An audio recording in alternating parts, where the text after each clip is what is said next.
Hello ladies and gents, Ghost here, and today I've got some attack jet dogfighting for you guys. I'm actually having a bit of a dogfight here against Blackskill, who is actually the #1 attack jet pilot in Croatia at the moment, and since he has the most experience in attack jets, we thought it might be fun to do a bit of attack jet dogfighting rather than the norm, which is of course stealth jet dogfighting. So I will try and do my best in this video to explain to you guys what's going on in the dogfights, how we're gaining the advantage, and just give you guys as many tips as I possibly can.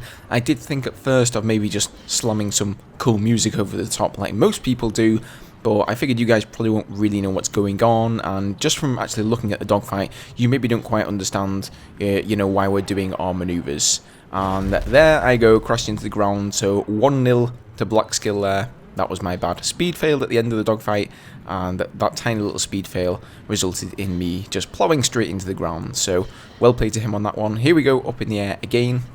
Here we're just sort of starting to circle around, doing some looping maneuvers, and I don't believe either of us have the advantage. Right now we both popped our ECMs, so we are now blind to each other. I can't see him, I can't see his vapor trails. I'm assuming he can't see me. I just got sight of his vapor trails there after he appeared on the air radar, and you really want to keep track of the air radar. Make sure you can see whenever he pops his ECM, and you want to be using it really as often as you can. So you see I got my ECM ready now, and sooner or later I will probably be popping that at the opportune time. Right there I get a glimpse of him, so now I have a slight advantage. I can just try and follow his loops. I can see his vapor trails, I can even see his jet right here. So as long as I keep up my speed and I keep cutting in the right direction and trying to loop round and gain a little bit of angle on him, then hopefully eventually I will actually get on him. If I end up speed failing, he's probably going to end up getting the advantage, and he's probably going to end up taking me out. Right here, unfortunately, once again, my speed just up slightly to 325, and that is really all it takes to make you crash and lose the entire dogfight. So 2-0 to Blackskill, and round 3 coming up here. As you can see, the way we start a dogfight is by passing each other. Once you pass each other, you are then both free to start looping and entering the dogfight in whichever way you wish. Now for this one, I decided, okay, no more fighting near the ground. Any tiny speed fail just usually ends in death. And already he's starting to get some angles on me there. He did 11 damage to me, so I'm very wary right now that he has the advantage over me. I am the prey, I am the cat running away from the dog, so to speak. So it's really up to me to try and switch in some unexpected directions. As you can see here, I'm doing a diagonal loop round to the left. When I come down out of this loop, I'm switching direction to the right because I can see that he's mimicking my loops perfectly there. Now right there, I get a glimpse of his vapor trails, as well as the fact that he's popped ECM. He's now back on the air radar, so his ECM is no longer active. And right here, I'm cutting to the right because I see him cutting to the left. And it's all about, just trying to do unexpected maneuvers. You're trying to get an advantage, trying to find those vapor trails, trying to just pull the dogfight into your favor. There's really 3 different phases of a dogfight. Either the enemy has the advantage, you have the advantage, or nobody does. If you have the advantage, you can see his vapor trails or even his jet. You just want to try and mimic his maneuvers perfectly. So right here, I gain the advantage by finding his jet. So I'm going to try and mimic whichever maneuvers he's doing. Unfortunately, I failed to do so. So now he's managed to equal out the dogfight. And there you can see we pass each other, ECM comes off cooldown, and we pop things again. So dogfights often fall in the advantage of one player or the other. They then go back to the sort of neutral state where neither of you have any particular advantage. You can't see each other. And right here, he must have made some sort of a wrong loop because I've obviously had some good angles on him here. I've been able to see him. And right here, I'm closing in on the kill. And it's now going to be very difficult for him to shake me at all. He is doing good speed control here, but I'm not sure why he's spinning around there. That was probably a mistake. He probably should have just continue to loop. Pops his ECM there at the end in an attempt to blind me, which works pretty well, but not quite well enough. So 1 point Gryffindor. So round 4, here we go guys. Once again starting off the dogfight in the same fashion.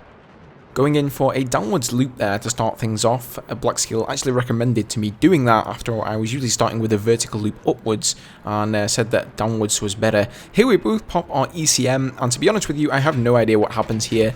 I couldn't see him, he couldn't see me on the radar, but somehow he just got to me and took me out in seconds. So it's now 3-1 to him, not looking very good for me at all. And here we are in round number 5, I believe. So once again, we are both looping around like, I don't know, mice in a wheel or some sort of crazy rodent. The vapor trails on the jet, the cheese that we are so eagerly trying to get a little bit of a nibble off here.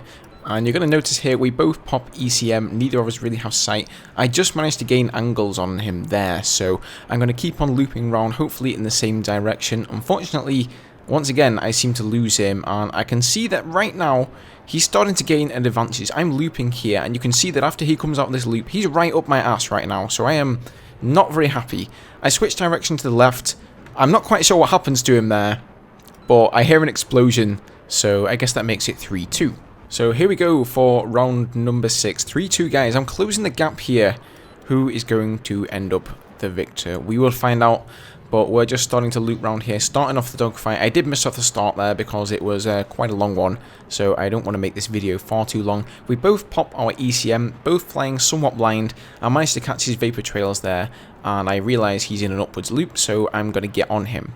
Now you'll notice here that even though I'm trying to mimic his loops, I'm also slightly cutting his loops, so I'm not going the exact same direction.